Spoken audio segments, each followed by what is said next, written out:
Hi guys, welcome back. This week I want to talk to you a little bit about whether or not juveniles should be tried, sentenced, and incarcerated as adults. I want you to take a moment, close your eyes, and think back to when you were 13 years old. What is the worst thing you've ever done in your life? Can you imagine spending the rest of your life making reparations for those things? How long did it take you to make up for lying to your mom about breaking the lamp in the living room? What if you could never make that up to her? What if you never got past that for the rest of your life? What if everything you did from that moment on defined you as a person? Think about things that have changed since then. Do you still hang out with the same crowd of friends? Do you still make the same decisions? Have your priorities changed? Odds are you're not the same person you were when you were 13 years old. But that brings up an interesting point. 14 states in the United States have no minimum for trying a juvenile as an adult. In North Carolina alone, children as young as 6 can be tried as a juvenile all the way up to a maximum of 17. After age 18, they must be tried as an adult.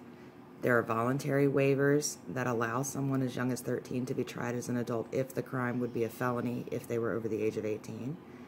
And there's a mandatory waiver that they must be tried as an adult as young as 13 if the crime would be considered a violent felony if the offender were over 18. In North Carolina, anyone under the age of 17 who's ever been tried as an adult will always be tried as an adult regardless of the charges later on down the road. According to Curley, between 1990 and 2010, juveniles were incarcerated in adult jails. The number of juveniles incarcerated in adult jails increased by 230%. That's huge. There are over 250,000 that are tried, sentenced, and incarcerated every year in the U.S. And 39 states permit a juvenile or require that a juvenile be housed in an adult facility while awaiting trial if they're going to be sentenced as an adult. According to the Prison Rape Elimination Act, juveniles that are housed in an adult facility are 5 times more likely to be the victim of sexual assault, especially in the first 48 hours.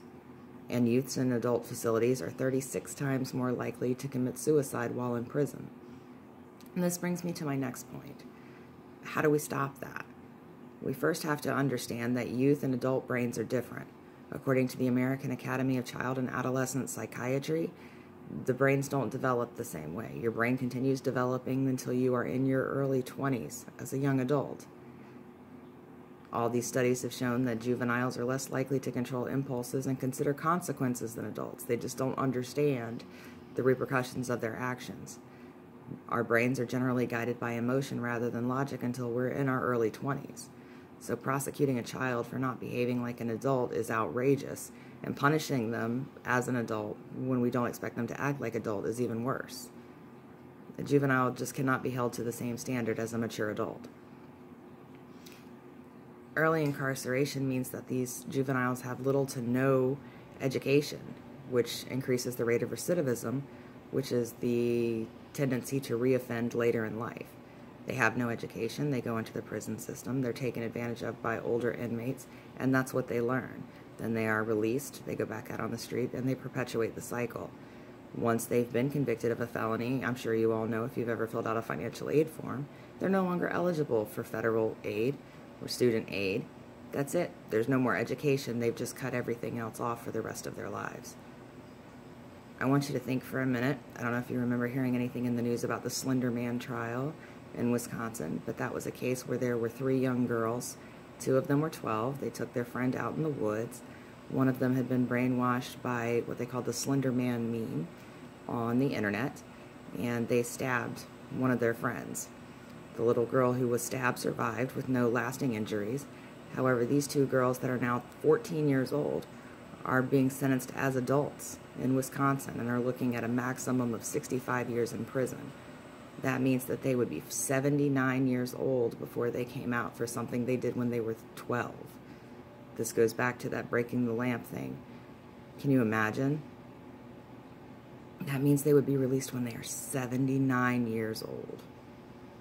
So in conclusion, I really want you to think about it a little bit. I did some research, and the Annie E. Casey Foundation is what they call a private philanthropy that's based out of Baltimore. They do a lot of work with children at risk, people who have poor education, economic, social, or health situations. They try to focus on strengthening families, building stronger communities, and making sure that the children have access to opportunities, trying to, I guess, nip it in the bud before the kids really get into anything like that where that would become a problem, but as well as helping them once they get out.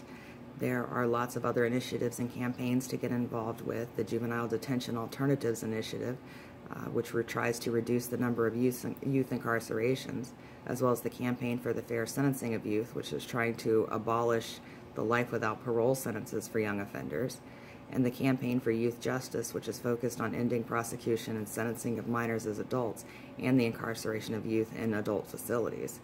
So hopefully you'll think about this. You have some family members or loved ones or children that are around that age. I know I have a son who is 13, and I could not imagine something silly he did at 13 being his defining factor for the rest of his life. Thanks.